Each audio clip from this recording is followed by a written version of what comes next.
لله رب العالمين والعاقبة للمتقين والصلاة والسلام على سيد الأنبياء والمرسلين وعلى آله وأصحابه أجمعين أما بعد أعوذ بالله من الشيطان الرجيم بسم الله الرحمن الرحيم ولو أنهم ظلموا أنفسهم جاءوك فاستغفروا الله واستغفر لهم الرسول لوجدوا الله توابا رحيما. قال تعالى في شأن حبيبه إن الله وملائكته يصلون على النبي يا أيها الذين آمنوا صلوا عليه وسلموا تسليما. اللهم صل على سيدنا وسندنا وشفيعنا وحبيبنا وطبيبنا وطبيب قلوبنا وقرة أعيننا ومولانا محمد وآله وصحبه وسلم. بزرگان محترم، جناب ملت اسلامیہ، اللہ رب العزت کے فضل اور اس کے کرم کے سب محتاج ہیں. اللہ تعالیٰ نے جس کو جو فضیلت دینا چاہی اپنے فضیلتوں سے نوازا، اور کسی میں یہ مجال نہیں کہ اللہ کی دی ہوئی فضیلتوں، اللہ کی دی ہوئی نعمتوں کا انکار کر سکے. سرکار تو عالم نور مجسم امام الانبیاء ختم المرسلین خاتم النبیین حضور احمد مصطفیٰ محمد مصطفیٰ صلی اللہ علیہ وسلم کو اللہ تعالیٰ نے جو شان عطا فرمائی ہے، آپ کا جو مقام ہے، آپ کی جو عظمت ہے، اللہ تعالیٰ نے کائنات میں سب سے الگ ایک شان اپنے حبیب کو عطا فرمائی. قرآن مجید کی ایک نہیں کئی آیتیں اگر ہم پڑھتے جائیں تو حضور کی شان و عظمت کا قصیدہ پڑھ رہی ہے. لیکن ضرورت اس بات کی ہے کہ ہم ان باتوں کو صرف سننے سنانے سے زیادہ اپنے دل میں اتارنے کی کوشش کریں، کیونکہ حضور کا تعلق ہمارے دلوں سے ہے. یعنی اگر دوسرے الفاظ میں کہا جائے تو ایمان جو ہوتا ہے، ایمان ظاہری اعمال کا نام نہیں ہوتا، بلکہ ایمان دل کے یقین کو کہتے ہیں، اور دلوں کا یقین اس وقت تک مکمل نہیں ہوتا جب تک کہ اللہ کے رسول ہمارے اعمال و جہاں کے مختار صلی اللہ علیہ وسلم سے تعلق خاص مضبوط ربط جب تک نہ ہو، اس وقت تک کوئی آدمی صحیح معنی میں ایمان والا نہیں کہا سکتا.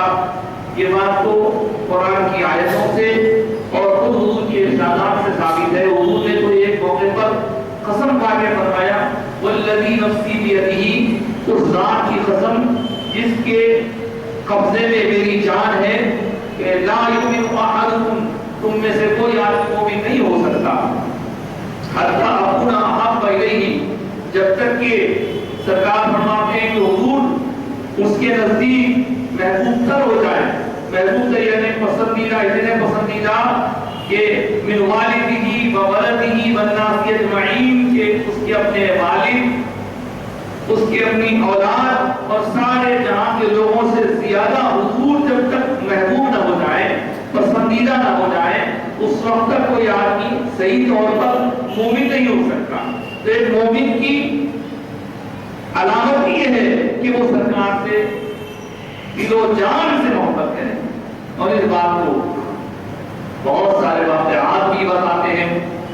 ایک مشہور واقعہ سناتے ہوئے بات اپنی مکمل کرتے ہوئے لے چلوں. حضرت سیدنا عمر فاروق رضی اللہ تعالیٰ عنہ نے ایک مرتبہ دو جہاں کے مختار حضور محمد رسول اللہ صلی اللہ علیہ وسلم سے دریافت کیا، یا رسول اللہ میرا ایمان کیسا ہے؟ حضور اکرم صلی اللہ علیہ وسلم نے جواب عنایت نہیں فرمایا، بلکہ حضرت عمر نے سوال کیا تھا تو حضور پاک علیہ السلام نے پھر حضرت عمر سے ایک سوال کیا، سوال کے جواب کے طور پر حضور نے جواب ارشاد نہیں فرمایا، بلکہ سوال کیا گیا تو اس سوال کو پھر ایک سوال سے پورا کیا۔ پوچھا عمر تم ایمان کی بات پوچھتے ہو تو یہ بتاؤ تم کو مجھ سے محبت کتنی؟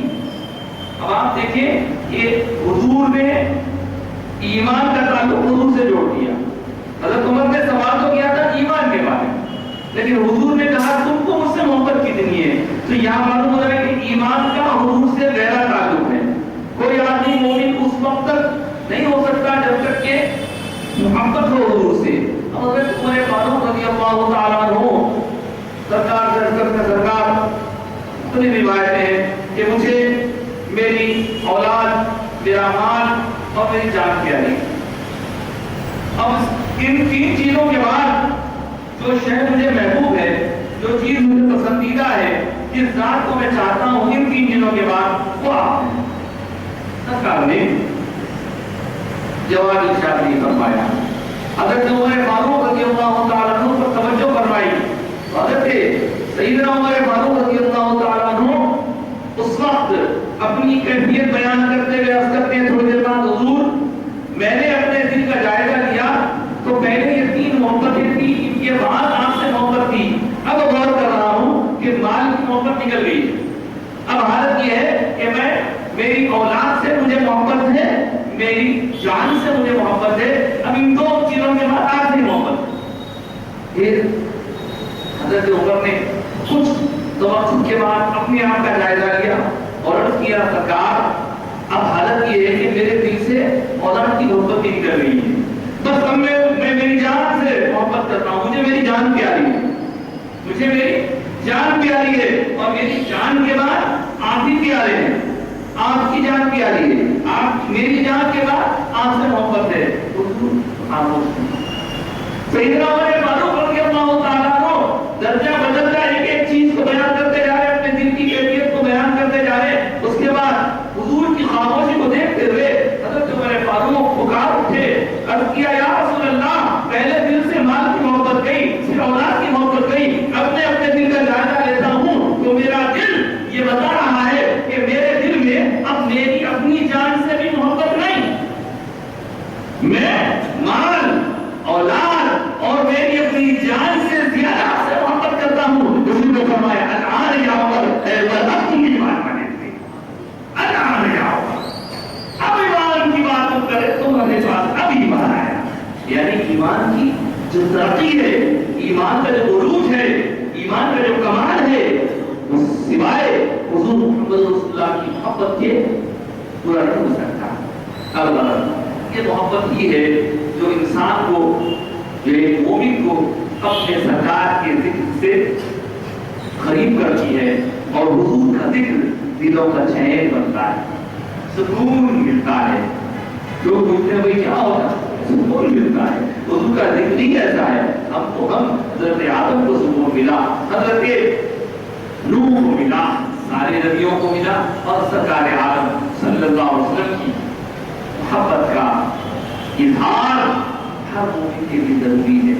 کیسے وہ اظہار؟ وہ اظہار کثرت درود شریف، درود شریف کی کثرت کے ذریعے، اور صرف یہی نہیں، دوسرا یہ کہ حضور اکرم صلی اللہ علیہ وسلم کو جو چیز پیاری وہ چیز ہمیں بھی پیاری، جس چیز کو حضور ناپسند فرمائے ہمارا دل بھی حضور کی پسند کے تابع ہو جائے۔ جو سرکار کو پسند وہ غلام کو بھی پسند ہے، جو سرکار کو ناپسند غلام کو بھی ناپسند۔ اگر ہم اپنے آپ کو سرکار کا امت کے غلام سمجھتے ہیں تو ہمارا کام یہ ہے کہ ہماری سوچ، ہماری فکر، ہمارا انداز، ہماری طبیعت، ہماری فطرت یہ بن جائے کہ وہ کام پسند ہو، وہ چیز پسند ہو جس سرکار کو پسند فرماتے ہیں، وہ ادا پسند ہو جس کو سرکار پسند فرماتے ہیں، وہ چیز پسند نہ ہو جس کو سرکار نے ناپسند فرمایا ہو۔ دیکھیے یہ تو مختصر سی گفتگو اور ایسے بہت سی باتیں آپ سماعت کرتے رہتے ہیں. اس موقع پر مجھے یاد آ رہا ہے کہ اللہ کے حبیب سرکار عالم صلی اللہ علیہ وسلم کے صحابہ حضور سے کیسی محبت کرتے تھے. صرف حضور ہی سے محبت نہیں کرتے تھے بلکہ حضور سے متعلق، حضور سے منسوب، حضور سے اٹیچ ہر چیز سے محبت کرتے ہیں، ہر چیز. اب کیا ہوا حضور کی ازواج مطہرات میں ایک زوج مکرمہ ہے حضرت بی بی ام حبیبہ رضی اللہ تعالیٰ عنہا. یہ بی بی ام حبیبہ رضی اللہ تعالیٰ عنہ سرکار کی زوج مکرمہ ہے، سارے مومنین کی ماں ہے. ایک وقت حالات کی ہوئی، اچھا اس وقت کے حالات یہ تھے کہ بی بی ام حبیبہ کے جو والد ہیں وہ ابھی غیر ہیں، ابھی انہوں نے ایمان قبول نہیں کیا ہے. تو سرکار عالم صلی اللہ علیہ وسلم کے اور مکے کے کافروں کے درمیان ایک معاہدہ ہوا، ایگریمنٹ ہوا. اس ایگریمنٹ کو کسی وجہ سے مکے والوں کی طرف سے کسی نے پورا نہیں کیا.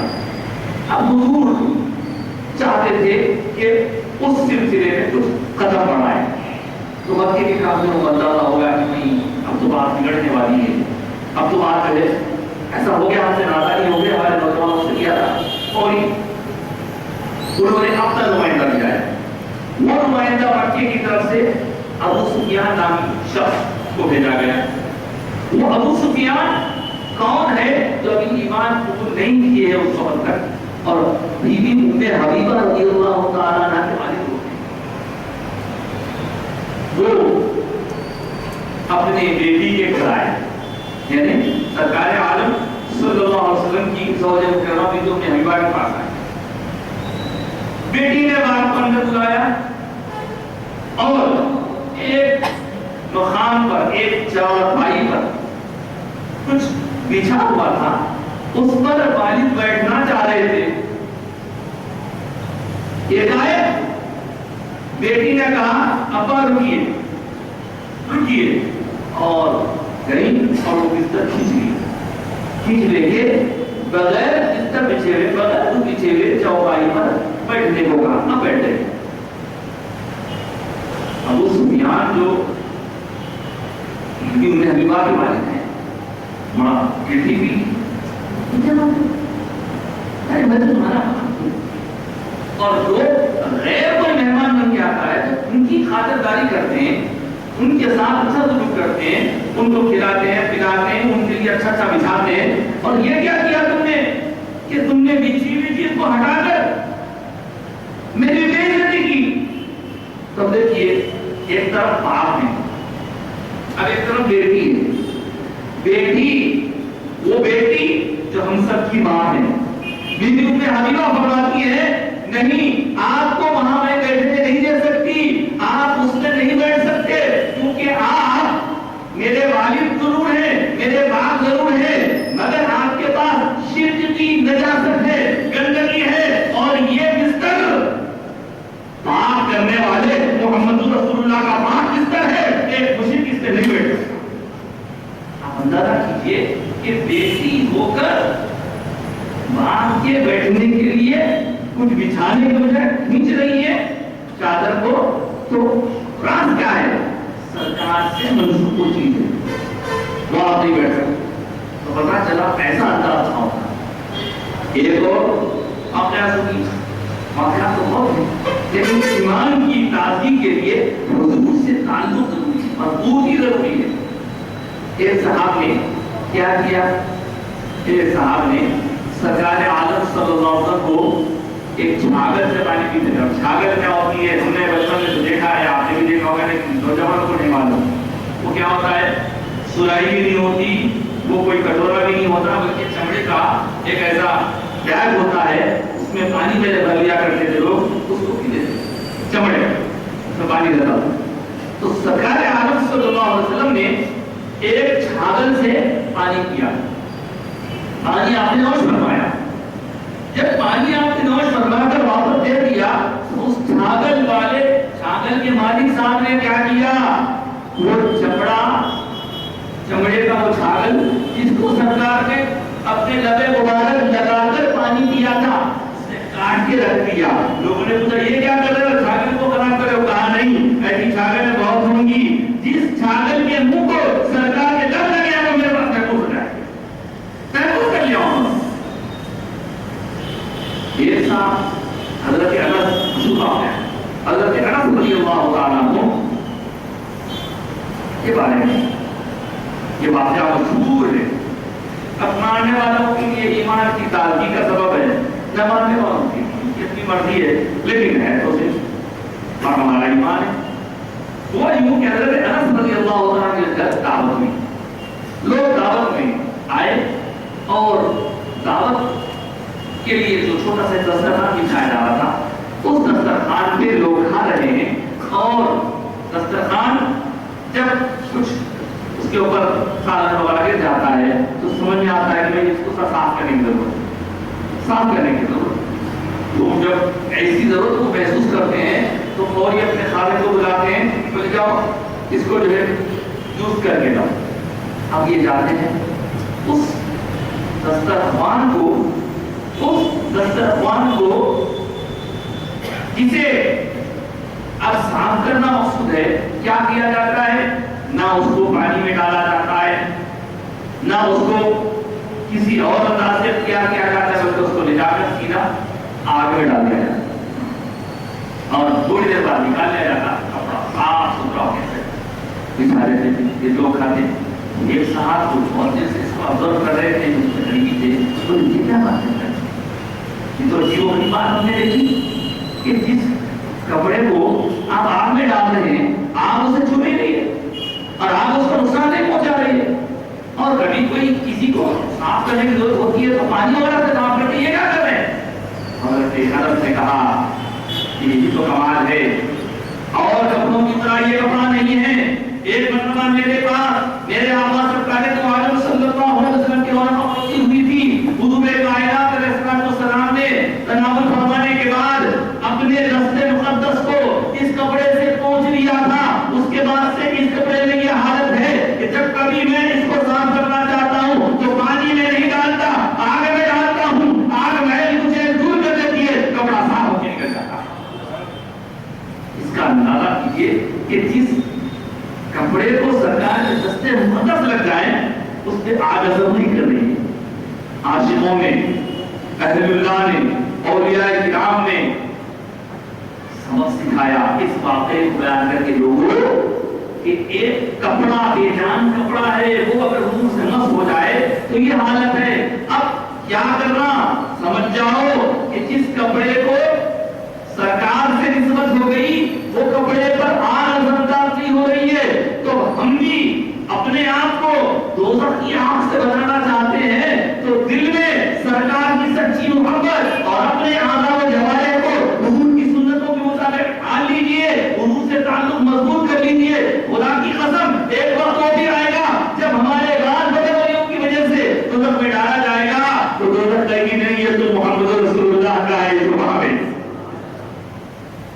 تعلق مضبوط کیجیے، سرکار سے اپنی نسبت مضبوط کیجیے۔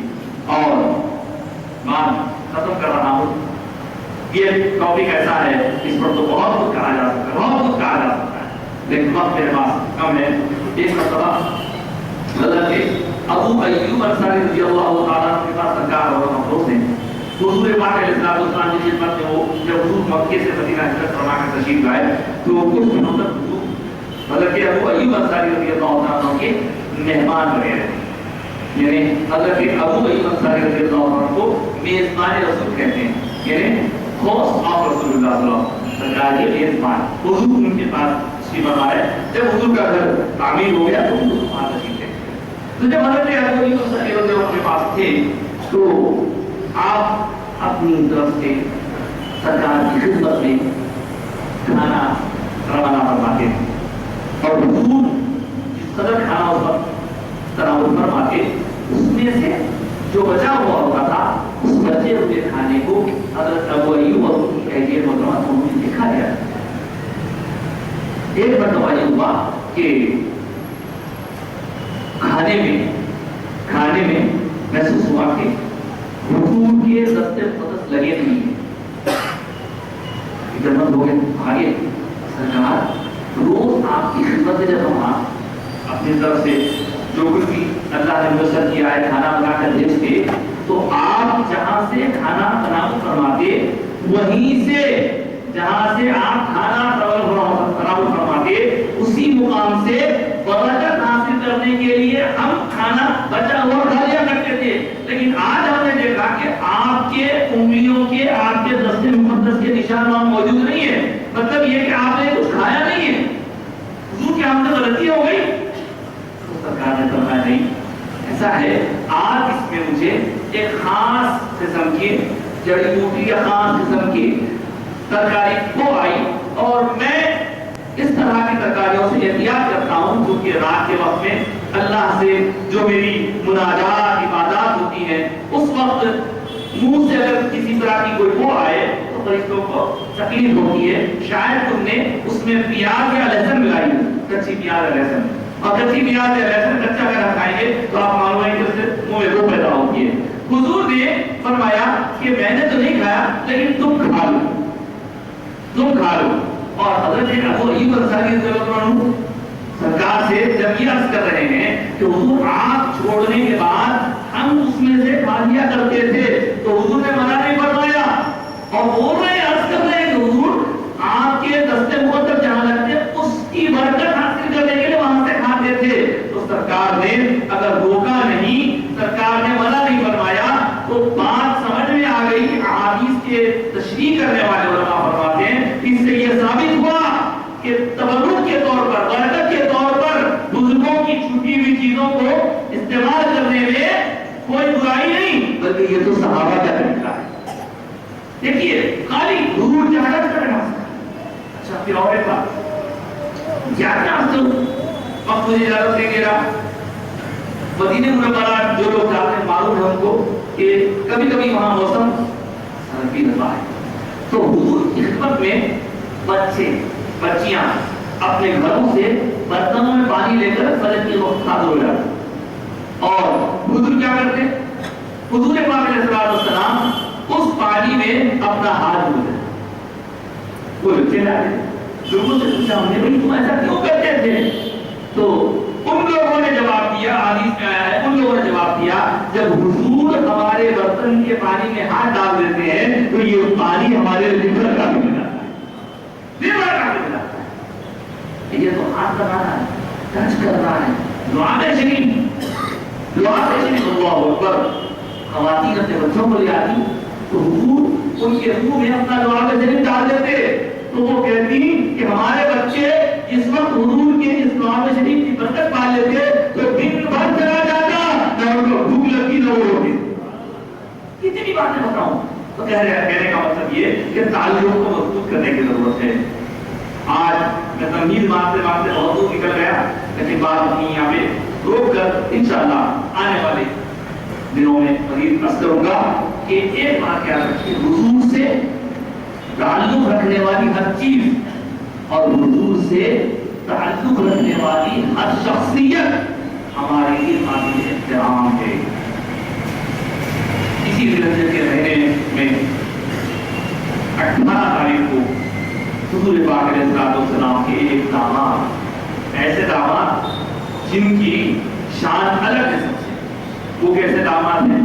پوری دنیا انسانی ہے جتنے نبی آئے ہیں سرکار کے بعد کوئی نبی آنے والا نہیں ہے تو جتنے نبی آئے ہیں ان نبیوں کے ساتھ ایسا نہیں ہوا کہ ایک اکیلے ہیں. سرکار عالم محمد کے ایسے داماد ہیں کہ حضرت آقائے نامدار صلی اللہ علیہ وسلم کے ایک شہزادی کے ساتھ آپ کا نکاح ہوا, پھر ان کا وصال ہو جانے کے بعد پھر دوسری شہزادی کو بھی حضور نے ان کے نکاح میں دیا.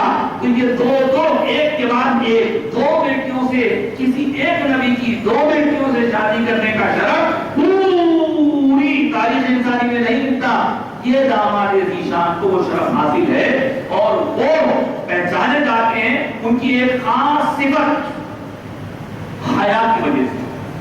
حیا شرف جس کی آج کے زمانے میں بہت سخت ضرورت ہے وہ حضرت عثمان غنی رضی اللہ تعالیٰ عنہ نے اور حضرت سیدنا عثمان غنی رضی اللہ تعالیٰ عنہ سرکار سے دامادی کا تعلق ہے، یہ حضور کے داماد ہیں، اس لیے اگر کہیں کوئی کسی طرح کی گندہ ذہنی کا مظاہرہ کرتے ہوئے حضرت عثمان غنی رضی اللہ تعالیٰ عنہ کے بارے میں کچھ کلام کچھ گستاخی کرتا ہے تو سمجھ لیجئے کہ وہ صحیح معنی حضور سے محبت نہیں کرتا، کیونکہ حضور سے محبت کا تقاضا یہ ہے کہ حضور کے تعلق رکھنے والی ہر چیز سے محبت ہو، تعلق رکھنے والی ہر شخصیت سے محبت ہو۔ حضور کے چہیتے صحابی حضرت عثمان غنی رضی اللہ تعالیٰ عنہ اسی مہینے میں آپ کی شہادت ہوئی ہے۔ الغرض ہم کو اس پوری گفتگو سے یہی پیغام ملا، بات ختم کر رہا ہوں کہ ہمیں بہر صورت حضور سے محبت کا اپنا تعلق مضبوط کرنا ہے، حضور کے متعلقین پورے خاندان والے پورے جتنے سب سے محبت کرنا ہے، وہ داماد ہو، بیٹیاں ہوں یا سرکار کی اولاد ہو، سب سے محبت کرنا ہے، اور صحابہ سے محبت، صحابہ کی شان ذرہ برابر بھی کوئی اگر کرتا ہے تو چھوڑیے، لوگ کرتے ہیں آج کل، ہم کو اس سے مطلب نہیں ہے۔ ہمارا طریقہ محبت کا طریقہ ہے، ہمارا طریقہ ادب کا طریقہ ہے، ہمارا طریقہ عصمت کو ماننے کا طریقہ ہے۔